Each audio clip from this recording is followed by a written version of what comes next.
దేవుని సన్నిధికి ఆయనను ఆరాధించడానికి వస్తూ ఉన్న మనము ఆరాధన క్రమమును మనము జరిగించవలసిన వారమే ఉన్నాం. దేవాలయంలో వారమునకు ఒక దినములో ఒక గంట, సుమారుగా గంటన్నర కాలము ఆయనను ఆరాధించడానికి ఏర్పాటు చేసుకున్నటువంటి సమయమై ఉన్నది.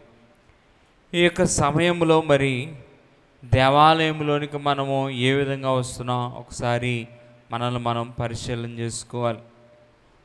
దేవుడు మనకి ఇస్తున్నటువంటి సమయాన్ని బట్టి, ఇస్తున్నటువంటి కాలమును బట్టి ఆయనను ఆరాధించువారముగా ఉన్నాం, ఆయనను కీర్తించువారముగా ఉన్నాం.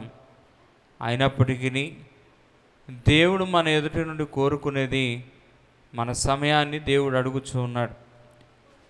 వారములో 7 దినాలు, ఒక దినము సృష్టి దినము, ఒక దినము స్వస్థత దినము, ఒక దినము ఆయనను ఆరాధించే దినము, ఒక దినము ఆయన రాకడను గురించి, ఆయన శిలువను గురించి మనము తలస్తూ ఉన్నాం.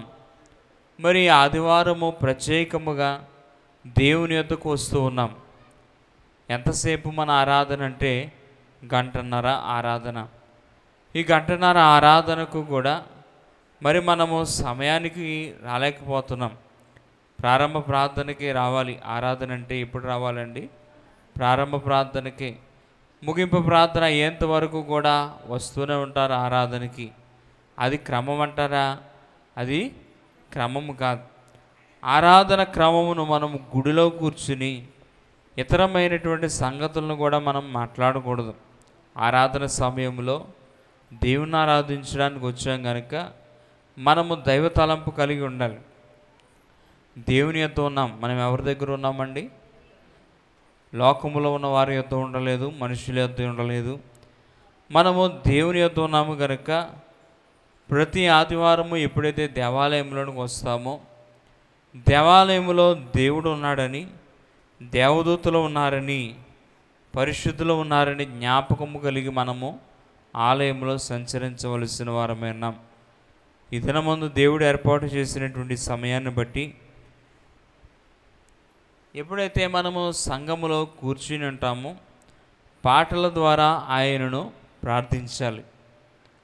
రెండవదిగా మనం చూస్తే ప్రసంగముల ద్వారా ఆయనను స్తుతించాలి. మూడవదిగా మనం చూస్తే ఆరాధన ధ్యానమును బట్టి ఆయనను గణపరచవలసిన వారమై ఉన్నాం. ప్రార్థన పాటల ద్వారా ఏం చేయాలండి? ప్రార్థించాలి. పాటల ద్వారా ఏం చేయాలి? అందరూ చెప్పాలి. పాటల ద్వారా ఏం చేయాలండి? ప్రార్థించాలి. వాక్యము ప్రసంగము ద్వారా ఏం చేయాలంటే స్తుతించాలి. తర్వాతగా మనం చూస్తే ఆరాధన ద్వారా ఆయనను ధ్యానించాలి. ఆరాధన ద్వారా ఆయనను మనము ధ్యానించాలి. ఎప్పుడైతే మనము ప్రార్థిస్తామో, స్తుతిస్తామో, మన ప్రార్థనను బట్టి మన ప్రార్థన కత్తి వంటిది. మన ప్రార్థన ఎటువంటిదండి? కత్తి వంటిది. దానికి ప్రార్థనకు స్తుతి అనేది ఎప్పుడు మనము జోడిస్తామో ఆ కత్తి అట పొదును పెట్టుతుంది, పొదునెక్కుతుందట. మన ప్రార్థన ఎటువంటిదండి? కత్తి వంటిదైతే మన ప్రార్థనలో స్తుతి అనేది మనము జోడించినట్లయితే ఆ కత్తి ఏమవుతుందంటే పొదనెక్కుతుంది. పొదనెక్కినప్పుడు దేవుని సన్నిధిలో కనిపెట్టినప్పుడు, ధ్యానమును బట్టి మనము కనిపెట్టినప్పుడు ఈ యొక్క ధ్యానము ఏ విధంగా ఉన్నదంటే వజ్రము వంటిది. భూమి మీద ఉన్నటువంటి వస్తువులన్నిటిలో బలమైన వస్తువు ఏదైనా ఉన్నదంటే అది వజ్రం. ఆ వజ్రాన్ని దేనినైనా, వజ్రముతో దేనినైనా మనము కట్ చేయవచ్చు. దేనినైనా అత్యంత బలమైనటువంటి వస్తువుగా ఈ యొక్క వజ్రం కనబడుతుంటాం. అలాగే పెండ్లి కుమార్తె స్థితి మనము కలిగి ఉండాలి ప్రార్థన ద్వారా. అలాగనే స్తుతి ద్వారా, కనిపెట్టుట ద్వారా ఈ 3 అనుభవాలను బట్టి పెండ్లి కుమార్తె వజ్రము స్థితిలోనికి మార్చబడుతూ ఉండాలి. కత్తి, దానికి పొదును. వజ్రము అన్నిటికన్నా బలమైనది, గట్టిదైన వస్తువైనది. నేటి దినమందు దేవుని యొద్దకు వచ్చిన మనము, ఆయనను ఆరాధించడానికి వచ్చిన మనము చదివినటువంటి వాక్యంలో నుండి కొన్ని మాటలు మనం చూస్తే, పాత నిబంధన కాలంలో ఉన్నటువంటి భక్తుడైనటువంటి ఒక వ్యక్తి కనబడుతూ ఉన్నాడు. ఆ భక్తుని పేరు ఏమిటంటే మనోహ అనేటువంటి ఒక భక్తుడు. ఈ యొక్క మనోహ అనేటువంటి భక్తుడు బైబిల్ గ్రంథములో, న్యాయాధిపతుల గ్రంథములో అతడు ఒక విశ్వాసవీరుడిగా పేర్కొంటూ ఉన్నాడు. ఈ విశ్వాసవీరుడిగా పేర్కొనబడినటువంటి ఈ మనోహ ఎవరయ్యా అంటే సంసోను యొక్క తండ్రి. ఈ సంసోను యొక్క తండ్రి, అతని యొక్క తల్లి, ఇరువురును కూడా దేవుని ఎదుట ఉన్నటువంటి ఒక జంటగా మనం చూస్తూ ఉన్నాం. ఈమె తల్లి బైబిల్ గ్రంథంలో ఆమె పేరు రాయబడలేదు, కానీ ఆమె చిరస్మరణీయంగా ఆమె యొక్క విశ్వాసము బైబిల్ గ్రంథంలో రాయబడుతూ వచ్చింది. ఫిలిష్తీయుల చేతిలో నుండి ఇశ్రాయేలీయులను రక్షించుట కొరకు దేవుడు సంసోనును ఒక సాధనముగా వాడుకున్నాడు. అటువంటి వ్యక్తిని ఈ యొక్క దంపతులైన వారు మనోహ, అతని యొక్క భార్య, ఒక శిశువుకు జన్మనిచ్చారు. శిశువునకు జన్మనిచ్చేటువంటి క్రమంలో వారు గొడ్రాలుగా ఉన్నది ఆమె. వారు పిల్లలు లేనటువంటి స్థితిలో ఉన్నారు. పిల్లలు లేకపోతే ఎవరికైనా బాధ, పిల్లలు ఎవరికైనా చింత. నేటి కాలంలో కొద్దిమంది దేవాలయమునికి ఇటువంటి అంశముతో వస్తూ ఉంటారు. పిల్లలు లెక్క వివాహము జరిగిన వారికి పిల్లలు కలగక దేవాలయమునికి వస్తూ ఉంటారు. అటువంటి స్థితిలో ఉన్నవారే ఈ మనోహ, అతని యొక్క భార్య. ఈ యొక్క స్థితిలో ఉన్నటువంటి వారిని దేవుడు ఏర్పాటు చేసుకున్న తర్వాత వారిలో నుండి ఒక మనుష్యుడు, సంసోను అనేటువంటి ఒక మనుష్యుడిని దేవుడు వారికి అనుగ్రహించి ఉన్నాడు. అందును బట్టి వారు ఏం చేయగలిగారంటే సంసోను దేవుని యొక్క సాధనంగా వాడబడ్డాడు. దేవుని కార్యానికి తన వంతు విధేయతను చూపించినటువంటి ఒక మనుష్యుడిగా ఈ యొక్క మనోహ అనేటువంటి వ్యక్తి కనబడుతూ ఉన్నాడు. మనోహ యొక్క భార్య ఒక ఆదర్శవంతురాలైనటువంటి ఒక మరుపురాని స్త్రీగా ఈ యొక్క అధ్యాయంలో మనం చూస్తూ ఉన్నాం. ఈ దినమందు నేను చెప్పేటువంటి ఒక పాఠం ఏమిటంటే మనోహ యొక్క భార్య యొక్క స్థితిని ఈ దినమందు జ్ఞాపకం చేసుకుందాం. మనమందరము కూడా దేవాలయంలో అధిక సంఖ్యలో ఎవరు ఉంటారంటే స్త్రీలైన వారు ఉన్నారు. ఈ యొక్క మనోహ భార్య యొక్క స్థితిని ఈ దినమందు ఆలోచన చేసుకుంటే ఈమె గొడ్రాలుగా ఉన్నది. గొడ్రాలుగా ఉన్నటువంటి స్థితిలో తన యొక్క భర్తకు ఏ విధంగా ఉందంటే విధేయత చూపించేటువంటి భార్యగా ఉంది.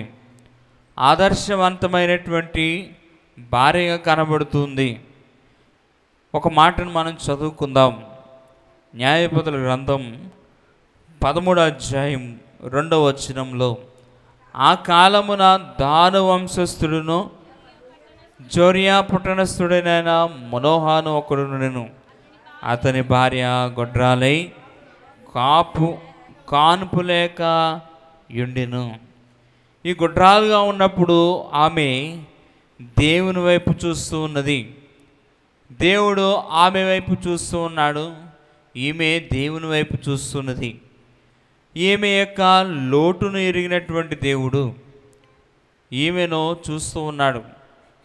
ఈమెను చూస్తూ ఉన్నటువంటి సందర్భంలో దేవుని వైపు తన లోటు నిమిత్తము దేవుని ప్రార్థించి దేవుని యొద్ద నుండి ఏం పొందుకున్నదంటే ఈమె దేవదూత దర్శనాన్ని పొందుకుంది. ఈమెకు ఉన్నటువంటి లోటును బట్టి ఈమె దేవుణ్ణి ఏం చేస్తుందండి? ప్రార్థించింది. ఈమెకు ఉన్నటువంటి లోటు ఏమిటంటే కాన్పు లేదు, ఆమెకి బిడ్డలు లేరు. బిడ్డలు లేనప్పుడు వారు ఏం చేస్తున్నారంటే దేవునికి మొరపెడుతూ ఉన్నారు. దైవజనులు ఒక చక్కని జర్న రాస్తుంటా, సంతానము కొరకు జట్టుగా వేడిన సంతానము కొరకు జట్టుగా వేడిన సంతానము గల్గింతో మృదువైన సంతానము గల్గింతో మృదువైన యేసు ప్రభువా ఈ దినమందు ఒక సంతానము కొరకే కాదు, మనలో ఉన్నటువంటి లేమి కొరకు, ఏ యొక్క లేమిలో ఉన్నా, ఏ యొక్క కష్టములో ఉన్నా, ఏ యొక్క ఇబ్బందిలో ఉన్నా మనము ఏ విధంగా మొరపెట్టాలంటే మన యొక్క భర్తతో, మన యొక్క భార్యతో ఇరువురు కూడా మొరపెట్టిన ఎడల ఆ మొరను దేవుడు ఏం చేయవాడంటే వినువాడై ఉన్నాడు. ఆ మొరను బట్టి, విధేయతను బట్టి మనలో ఉన్నటువంటి లోటును, మనలో ఉన్నటువంటి బలహీనతను, మనలో ఉన్నటువంటి కష్టాన్ని ఆయన తీర్చువాడై ఉన్నాడు. ఈ దినమందు మనోహ తన యొక్క భార్య ఇరువురును కూడా దేవునికి విధేయత చూపించి దేవునికి తమ యొక్క లోటును ప్రార్థనాపూర్వకంగా తెలియజేస్తూ ఉన్నారు. వారి యొక్క లోతు ఏదైతే ఉన్నదో, వారి యొక్క వెలితి ఏదైతే ఉన్నదో, వారి యొక్క కష్టం ఏదైతే ఉన్నదో ఇరువురు కలిపి ఏం చేస్తున్నారంటే దేవునికి మొరపెడుతూ ఉన్నారు. మనము మన కష్ట సమయంలోనో, మన ఇబ్బంది సమయంలోనో ఇరువురుగా ఉండి మనము ప్రార్థన చేయవలసిన వారమై ఉన్నాం. ఇరువురుగా ఉండి మనము దేవుని ఎదుట విధేయత చూపించవలసిన వారుగా ఉన్నాం. ఎప్పుడైతే విధేయత చూపిస్తామో, ఎప్పుడైతే మనలో ఉన్నటువంటి కష్టాన్ని దేవునికి చూపిస్తామో ఆయన మన యొద్దకు వచ్చువాడై ఉన్నాడు. మనోహ భార్య ఒక ఆత్మీయురాలై ఉండి, భక్తిపరుడైనటువంటి మనోహ అతడు ప్రార్థనాపరుడై ఉండి ప్రార్థన చేస్తూ ఉన్నాడు. న్యాయాధిపతుల గ్రంథం 13వ అధ్యాయం 8-9 వచనాల్లో మనం చదువుకుంటే, అందుకు మనోహ, నా ప్రభువా, నీవు పంపిన దైవజనుడు మరలా మా ఎదుకు వచ్చి పుట్టబో ఆ బిడ్డకు మేము ఏమి చేయవలెనో దానిని మాకు నేర్పునట్లు దయచేయమని యెహోవాను వేడుకొనగా దేవుడు మనోహ ప్రార్థన ఆలకించెను గనుక ఆ స్త్రీ పొలంలో కూర్చుండగా దేవుని దూత ఆమెను దర్శించెను. ఎప్పుడైతే మనోహ భార్య ఆత్మీయురాలుగా, మనోహ ప్రార్థనాపరుడిగా దేవుని ఎదుట ప్రార్థించారో, యెహోవా దూత ఆ స్త్రీకి ప్రత్యక్షమైంది. ఎక్కడ ప్రత్యక్షమైందంటే పొలంలో ప్రత్యక్షమైంది. నేటి దినమందు పొలము అనగా సంఘము, పొలము అనగా సన్నిధి, పొలము అనగా దేవునితో గడిపేటువంటి సమయమైనది. నేడు మనము దేవునితో గడిపేటువంటి సందర్భంలో కానుపు లేనటువంటి స్థితిలో ఆమె గర్భవతివై నీవు కుమారుని కంటావని ఒక సంతోషకరమైనటువంటి వార్త ఏ విధంగా తెలియజేయబడుతుందంటే తమ యొక్క విధేయతను బట్టి, వారిలో ఉన్నటువంటి ప్రార్థన అనుభవం బట్టి, వారిలో ఉన్నటువంటి లోటును బట్టి దేవుడు వారి ప్రార్థనను వింటూ వచ్చాడు. వారిలో మొదటిగా ఏం కనబడుతుందండి? విధేయత కనబడుతుంది. వారిలో రెండవదిగా మనం చూస్తే ప్రార్థన కనబడుతుంది. మూడవదిగా మనం చూస్తే వారిలో ఉన్నటువంటి లోటును దేవుడు తీసివేస్తూ ఉన్నాడు. నాలుగవదిగా మనం చూస్తే దేవదూత దర్శనాన్ని వారు ఏం చేస్తున్నారు? చూశారు. నేడు మనము యవన కాలములో ఉన్నా, నేడు యవన కాలంలో ఉండి వృద్ధాప్యంలో ఉన్నా, నడువేసుకాల సందర్భంలో ఉన్నా మనము ఎవరిని చూడాలంటే దేవదూతను చూడాలి. మన కష్ట సమయంలో ఎవరిని చూడాలి? దేవదూతను చూడాలి. నిరపాయ సందర్భంలో మనము దేవదూతను చూడాలి. ఎప్పుడైతే దేవుని చూస్తామో దేవుడు కనబడును, మాట్లాడును అనుటే మన యొక్క విశ్వాసమై ఉన్నది. దేవుని చూస్తే మనకేం కలుగుతుంది? దేవుని చూస్తే ఏం కలుగుతుందండి? మనలో ఉన్నటువంటి కష్టమంతా తొలగిపోతుంది. మనలో ఉన్నటువంటి ఇబ్బంది అంతా తొలగిపోతుంది. కష్టాల వెనక ఎవరు కలడు? నీతి సూర్యుడు. ఈ దినమందు దేవుని యొద్దకు వచ్చిన మనము, మనోహ భార్య ఎవరిని చూసిందంటే దేవదూతను చూసింది. ఎప్పుడు చూడగలిగిందంటే విధేయతలో ఉన్నప్పుడు చూడగలిగింది. ప్రార్థనాపూర్వకంగా దేవుని యొద్ద విజ్ఞాపన చేసినప్పుడు చూడగలిగింది.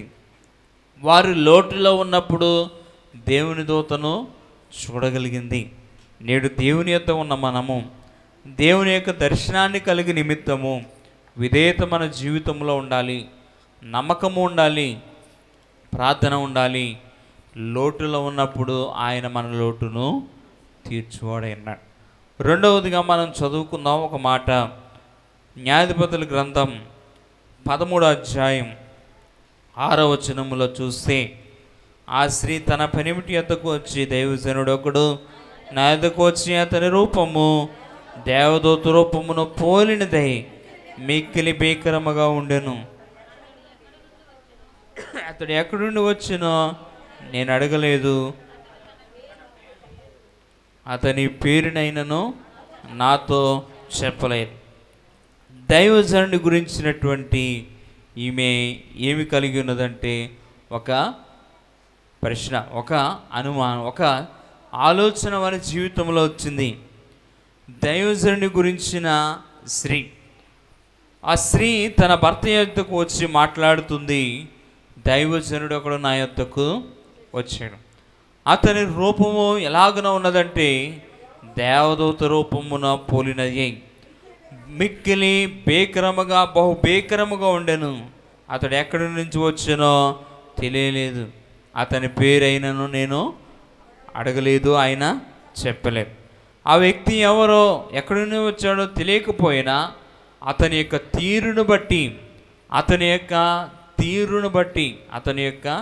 మాటను బట్టి, అతని యొక్క రూపమును బట్టి, అతని యొక్క స్థితిని బట్టి, అతని యొక్క సందేహాన్ని ఏం చేసింది? ఆమె పొందుకుంది. సందేశాన్ని అంతటిని కూడా ఆమె పొందుకుంది. మనోహ మాట్లాడుతుంది. అతడు ఎక్కడి నుంచి వచ్చాడో కూడా తెలియలేదు, అతని పేరు కూడా ఏమిటో. అయినప్పటికీ ఆమె ఏం పొందుకుంది? దేవుని యొక్క సందేశాన్ని పొందుకుంది. నేడు మనం చూస్తే కొన్ని సందర్భాలలో కళలో చూస్తాం, దేవుని దర్శనాన్ని పొందుకుంటాం. పలానా వారు పలానా రూపంలో వచ్చారండి, దైవజనుడు మీరు మాకు కళలో వచ్చి మాతో మాట్లాడారండి, నా కష్టాన్నంతటిని మీకు చెప్పుకున్నాను, నా కష్టంలో నాకు సహాయం చేశారండి మీరు అని ఏం చేస్తాం? కొన్ని సందర్భాల్లో కళలు చెప్తూ ఉంటాం, దర్శనాలు చెప్తూ ఉంటాం.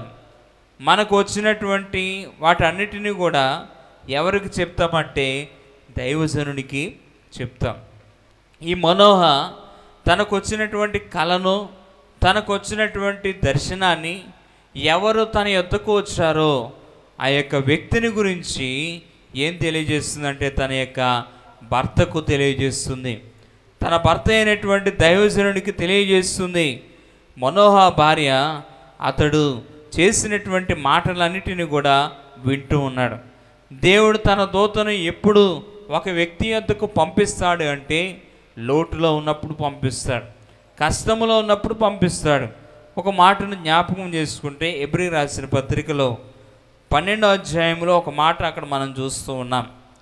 ఎబ్రీ రాసిన పత్రిక 12వ అధ్యాయం 28వ వచనంలో మనం చూస్తే, అందువలన మనము నిశ్చలమైన రాజ్యమును పొంది దైవ కృప కలిగి ఉందుము, ఆ కృప కలిగి వినయభక్తులతో దేవునికి ప్రీతికరమైన సేవ చేయుదము.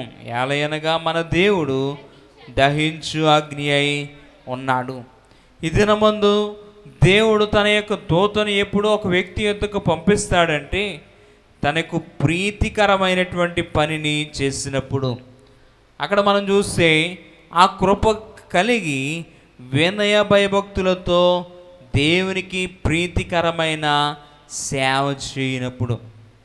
నేడు ఈ యొక్క భార్యాభర్తలైన వారు, మనోహ అతని యొక్క భార్య, వీరిరువురు కూడా దేవుని ఎదుట ఏ విధమైనటువంటి భక్తి కలిగి ఉన్నారంటే వినయ భయభక్తులు కలిగి ఉన్నారు. ప్రీతికరమైనటువంటి సేవ చేసేటువంటి వరుసలో వారు ఉన్నారు. నేటి దినమందు నీ యొద్దకు దేవుడు రావటం లేదంటే, నీ యొద్దకు ప్రార్థనకు సమాధానము రావడం లేదంటే, నీ కష్టములో నీ లోటులో నీ యొక్క లోటు తీర్చబడడం లేదంటే దానికి గల కారణం ఏమిటంటే నీవు దేవునికి ఏమి చేయటం లేదంటే ప్రీతికరమైన సేవ చేయటం లేదు. వినయముతో కూడినటువంటి భక్తిని నీవు జరిగించటం లేదు. వినయముతో కూడినటువంటి భక్తిని నీవు ఎప్పుడైతే జరిగిస్తావో, ప్రీతికరమైనటువంటి సేవను నీవు ఎప్పుడైతే దేవునికి దైవ సేవకునికి కనపరుస్తావో అప్పుడు ఆయన నీ యొద్దకు వచ్చువాడే అన్నాడు. నేడు వీరిరువురి యొద్దకు దేవదూత రావడానికి గల కారణం ఏమిటంటే వీరు దేవునికి ఇష్టమైనటువంటి సేవను చేశారు. నేడు మనలో దేవునికి ఏది అయిష్టమైనటువంటి పని ఉన్నదో, ఏది ఇష్టము కాని పని మనము దేవునికి జరిగిస్తూ ఉన్నామో మన ప్రార్థనకు ఫలము రావడం లేదు. మన యొద్దకు దైవ సేవకుడు లేదా దేవుని యొక్క రూపము, దేవుని యొక్క ప్రత్యక్షత, దేవుని యొక్క స్వరము, దర్శనము రావడం లేదు అనడానికి గల కారణం ఏమిటంటే మనము ఏదో లోపం మనలో ఉన్నది. ప్రీతికరమైనదిగా మనము చేయడం లేదేమో, వినయముతో కూడినటువంటి భయభక్తులు మనము కనపరచటం లేదేమో, మనము గ్రహించవలసిన వారమే ఉన్నాం. వినయ విధేయత కలిగిన భక్తి స్త్రీకి ఏంటంటండి అలంకారం. ఒక భక్తుడు రాస్తూ ఉంటాడు, వినయ విధేయత భక్తి స్త్రీకి అలంకారం, యోగ్యత కలిగిన భార్య భర్తకే కిరీటం. ఏంటండి యోగ్యత కలిగిన భార్య భర్తకి కిరీటం. ఈ మనోహ భార్య తన భర్తకి ఏ విధంగా ఉన్నదంటే ఒక కిరీటము వలె ఉన్నది. సామెతల గ్రంథములో ఒక మాట ఉంటుంది. సామెతల గ్రంథము 11వ అధ్యాయములో 22వ వచనంలో ఒక మాటను మనం జ్ఞాపకం చేసుకుంటే, వివేకము లేని సుందర స్త్రీ పందిముఖనున బంగారు కమ్మి వంటిది. ఈ వివేకము అనేది నేడు మనము కలిగి ఉండాలి. ఏం కలిగి ఉండాలండి? ఏం కలిగి ఉండాలండి? సుందర స్త్రీ అందముగా ఉంటారు కొంతమంది. ఏముండదంటే వారికి వివేకం అనేది ఉండదు. నేడు దేవుని యొద్దకు వస్తున్న మనము ఈ మనోహ భార్య ఏమి కలిగి ఉన్నదంటే వివేకము కలిగి ఉన్నది. వివేకమును కలిగి ఉండటాన్ని బట్టి దేవుని యొక్క దర్శనాన్ని ఆమె పొందుకున్నది. మూడవదిగా మనం చూస్తే న్యాయాధిపతుల గ్రంథం 13వ అధ్యాయము, న్యాయాధిపతుల గ్రంథం 13వ అధ్యాయము 9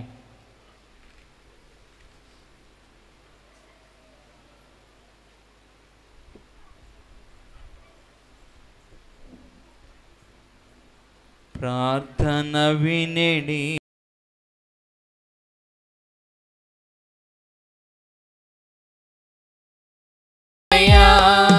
ప్రార్థన వినేడి పావనుడా, ప్రార్థన మాకు నేర్పుమయా, శ్రేష్టమైన భావము గూర్చి శిష్య బృందముకు నేర్పితివి. శ్రేష్టమైన భావము గూర్చి శిష్య బృందముకు నేర్పితివి. పరముడ నిను ప్రనుతించెద నిజముగా పరలోక ప్రార్థన నేర్పుమయా, ప్రార్థన వినేడి పావనుడా, ప్రార్థన మాకు నేర్పుమయా. న్యాయాధిపతుల గ్రంథం 13వ అధ్యాయం 9వ వచనాన్ని చదువుకుందాం.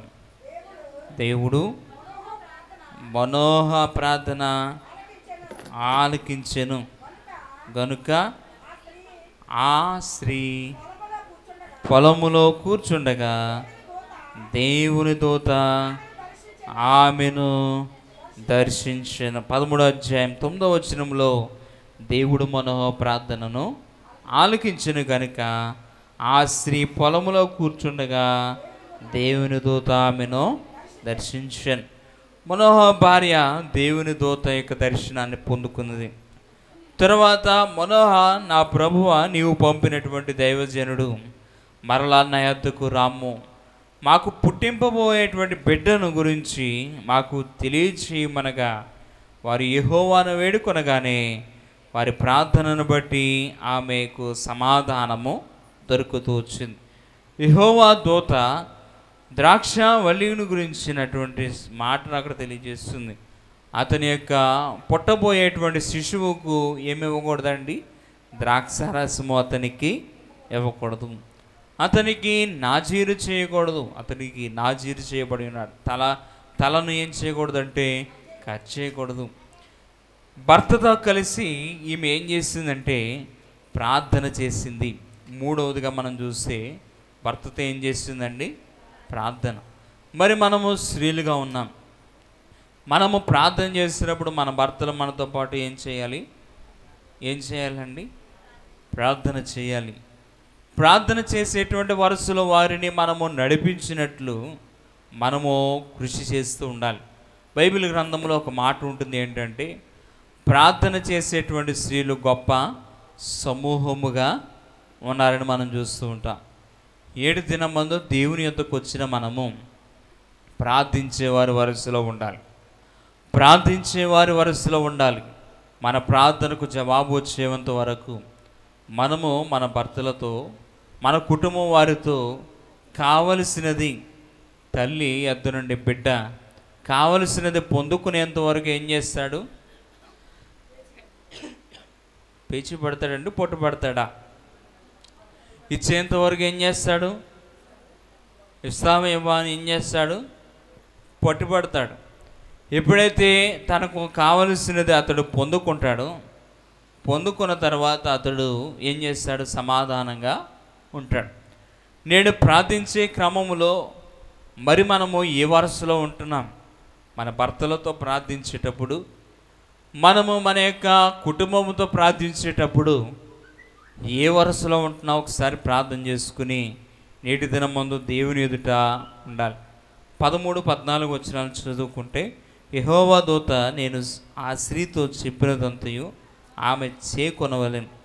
ఆమె ద్రాక్షారసం వలన ద్రాక్షవల్లి నుండి పుట్టినది ఏది తినకూడదు. ఆమె ద్రాక్షారసమునైనను మద్యమునైనను త్రాగకూడదు. అపవిత్రమైనది ఏదైనా తినకూడదు. నేను ఆమె ఆజ్ఞాపించినదంతయు ఆమె చేసుకునవలనని మనోహతో చెప్పెను. ఇక్కడ మనం చూస్తే తల్లిని గురించి ఒక మాట అక్కడ రాయబడుతుంది. పుట్టబోయేటువంటి బిడ్డను గురించి అక్కడ ఒక మాట రాయబడుతుంది. తల్లి ఏం చేస్తే పిల్లలు అదే చేస్తారు. నేడు మనము దేవుని యొద్దకు వస్తున్నాం. మనము ప్రార్థన చేసిన ఎడల మన బిడ్డలు ఏం చేస్తారు? ప్రార్థన చేస్తారు. మనము పాటలు పాడిన ఎడల మన బిడ్డలు పాటలు పాడతారు. మనము టీవీ చూసిన ఎడల మన బిడ్డలు ఏం చేస్తారంటే టీవీ చూస్తారు. మనము లోకములో ఉన్న ఎడల మన బిడ్డలు ఏం చేస్తారంటే లోకములో ఉంటారు. నేడు మనము మన బిడ్డలను నగరమునకే చెక్కబడినటువంటి కంబములుగా, మూల స్తంభములుగా నిలబెట్టులాగున మన బిడ్డలను మనం ఏం చేసుకోవాలి? నేటి దినమందు ప్రార్థనతో మనము కట్టుకుంటూ ఉండాలి. ఇక్కడ దేవుడు ప్రతి విషయాన్ని ఆ యొక్క తల్లికి తెలియజేస్తున్నాడు. మనోహ భార్యకి ఖచ్చితంగా తెలియజేస్తున్నారు. ద్రాక్షారసమునైనను మద్యమునైనను ఏం చేయకూడదటండి? ఆ బిడ్డకి ఇవ్వకూడదు. ఇదిగో నీవు నీ యొక్క తల్లి మాటలను నీవు ఏం చేస్తూ ఉండాలి? వినువారిగా ఉండాలి. దేవుని యొద్దకు వచ్చిన మనము ఎప్పుడైతే మనోహ తన యొక్క భార్యతో ఇరువురు కలిసి ప్రార్థన చేశారో దేవుని యొద్ద నుండి వారు ఒక ప్రతిఫలాన్ని పొందారు. ఏంటంటే ప్రతిఫలము, తన యొక్క బిడ్డని ఏ విధంగా పెంచాలో, తన బిడ్డని ఏ విధంగా నడిపించాలో వారు గ్రహించగలిగారు. నేడు మనము మన కుటుంబాన్ని పెంచుకునేటువంటి క్రమములో జ్ఞానము లేదా, వివేకము లేదా, మన బిడ్డలు చెడు మార్గంలో వెళుతున్నారా? ఒకవేళ ఇటువంటి వరుసలో ఉన్నట్లయితే మనోహ తన యొక్క భార్య చేసినటువంటి పని నేడు మనము చేయాలి. ఏం చేశారు? వారు ప్రార్థన చేశారు. ఏ విధంగా కూడుకుని చేశారు? భార్యాభర్తలు ఇద్దరూ కలిసి ప్రార్థన చేశారు. నేడు మన బిడ్డలను పెంచేటువంటి క్రమంలో మన ఇరువురు కూడా, భార్యాభర్త ఇరువురు కూడా ఏం చేయాలి అంటే ప్రార్థన అనేది అవసరం. వారిని సరైన మార్గములో నడిపించే నిమిత్తము భార్యకు ఒక దర్శనం వస్తే భర్తకు ఒక దర్శనం వస్తారు. ఇక్కడ మనోహ ప్రార్థన చేస్తుంటే తన భార్యకి ఎవరు కనబడుతున్నారు? దేవుడు కనబడుతున్నాడు, దేవదూత కనబడుతుంది. మనోహ ప్రార్థన చేస్తుంటే, తన యొక్క భార్య ప్రార్థన చేస్తుంటే మనోహకు కనబడుతున్నాడు. నేడు ఇరువురును కలిసి ప్రార్థన చేసినప్పుడు ఇరువురు యొద్ద నుండి ఫలాన్ని మనం మన బిడ్డల్ని పెంచేటువంటి స్థితిలో మనం చూస్తూ ఉన్నాం. మరి ఒక మాటను మనం చదువుకుని ముగించుకుందాం. న్యాయాధిపతుల గ్రంథం 13వ అధ్యాయం 19 నుంచి 21 వచనాలు చదువుకుందాం. అంతటా మనోహ నైవేద్యముగానొక మేకపిల్లను తీసుకుని ఒక రాతి మీద యెహోవాకు అర్పించాను. మనోహ అతని భార్య చూచుచుండగా ఆ దూత యొక్క ఆశ్చర్యకార్యము చేసిన ఎట్లనగా జ్వాలలు బలిపీఠము మీద నుండి ఆకాశముకు లేచుండగా యెహోవా దూత బలిపీఠము మీదనున్న ఆ జ్వాలలో పరమునకు ఆరోహణమయ్యను. మనోహాయు అతని భార్య దాన్ని చూసి నేలను సాగిలపడిరి. ఆ తర్వాత యెహోవా దూత మరలా మనోహకు అతని భార్యకును ఇది ప్రత్యక్షము కాలేదు. తమ యొక్క దర్శనమును వచ్చిన తర్వాత భార్యాభర్తలైన వారు కలిసి ఏం చేస్తున్నారంటే బలిని అర్పిస్తూ ఉన్నారు. ఏం చేస్తున్నారండి? బలిని అర్పిస్తూ ఉన్నారు. నేడు మనము దేవుని యొద్దకు వచ్చి ఉన్నాం.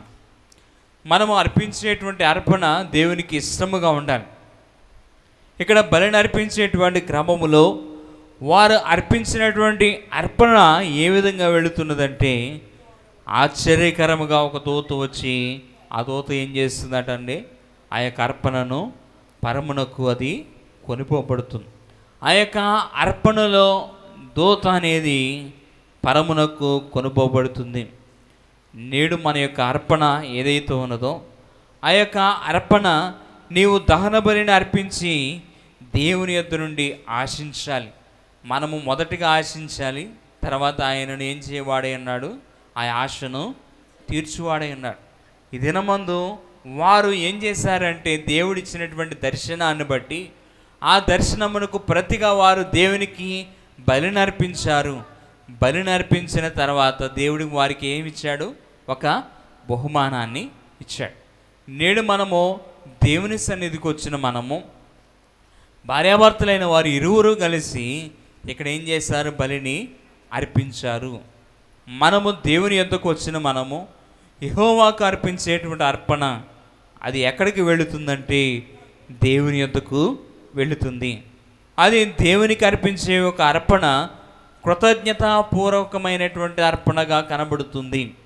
కృతజ్ఞతాపూర్వకంగా అంటే వారు ఎందుకు అర్పించారంటే ఇక్కడ ఒక మాటను జ్ఞాపకం చేసుకుంటే, వారికి దేవుడు ఏమి ఇస్తానన్నాడు? ఒక బిడ్డని ఇస్తానన్నాడు. ఇచ్చాడా?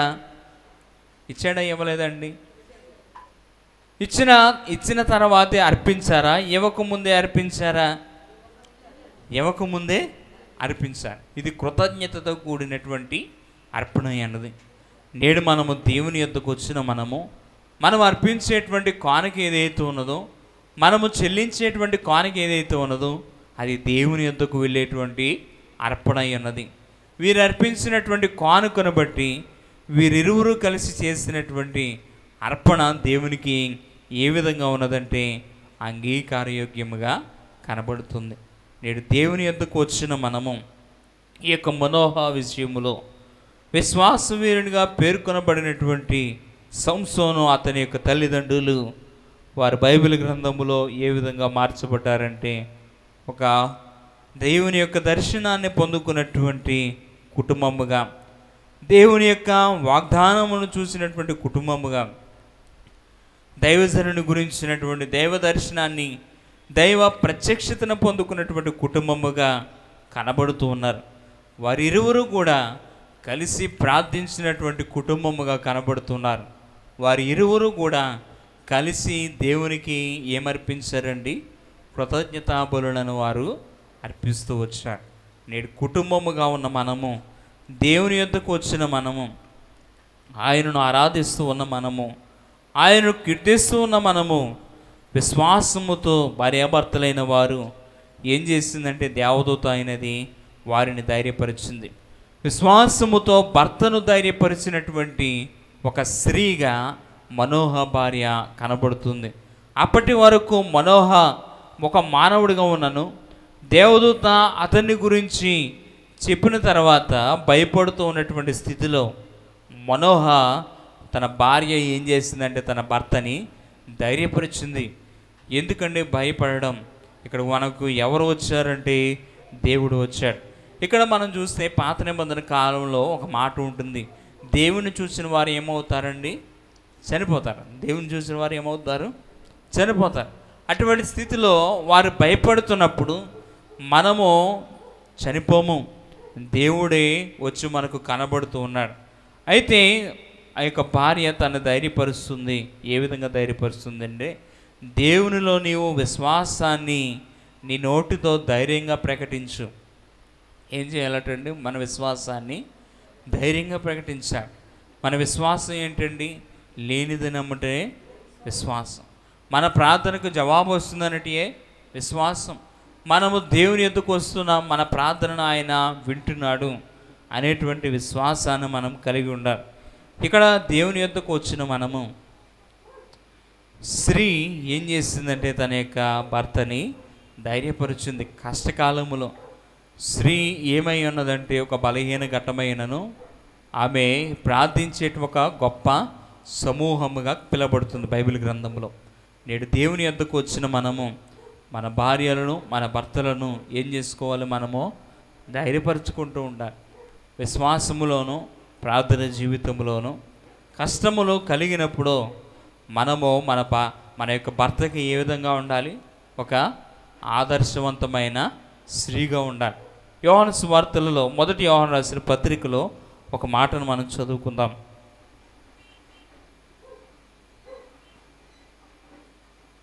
మొదటి యోహాను రాసిన పత్రిక 5వ అధ్యాయం 19వ వచనంలో ఒక మాటను చూస్తే,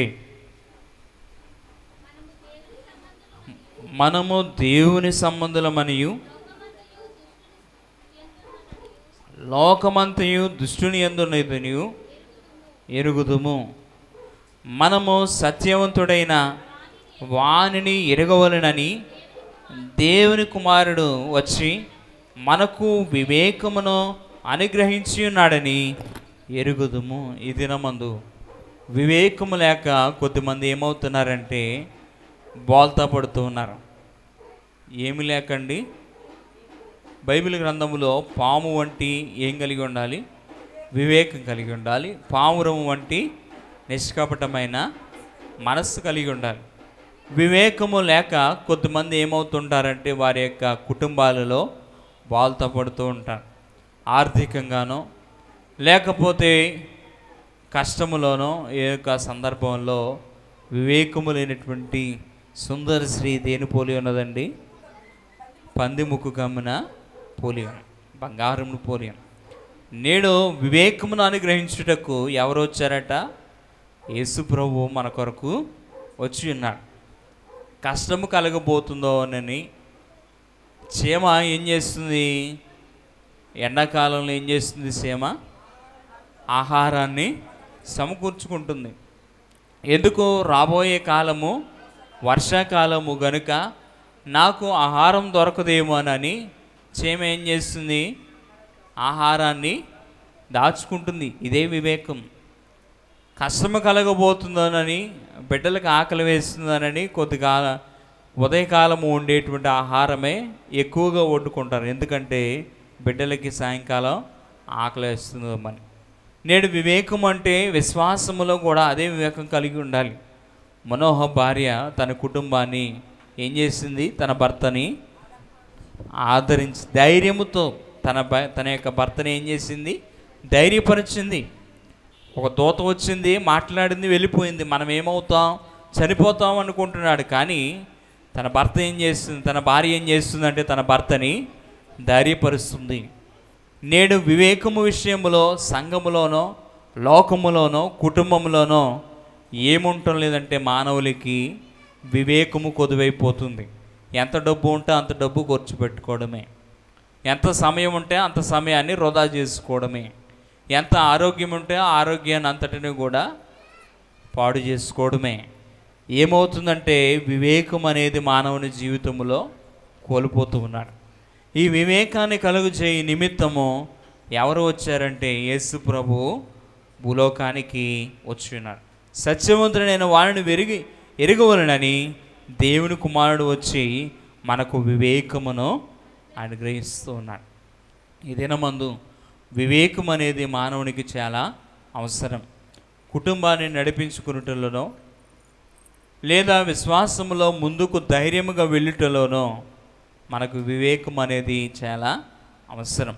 అటువంటి వివేకమును మనమును కలిగి మన కుటుంబములో దైవ దర్శనమును కలిగి మనోహ భార్య వంటి ప్రార్థన దైవజనుని చూసేటువంటి వరమును కలిగి ఇరువురు వంటి భార్య భర్తలు కలిసేటువంటి ప్రార్థన బలిని అర్పించేటువంటి స్థితిని, మన భర్తలను మనము ధైర్యపరచుకునేటువంటి స్థితిని, అటువంటి స్థితిని దేవాది దేవుడు మనకెల్లరకును అనుగ్రహించును గాక. ఆమేన్.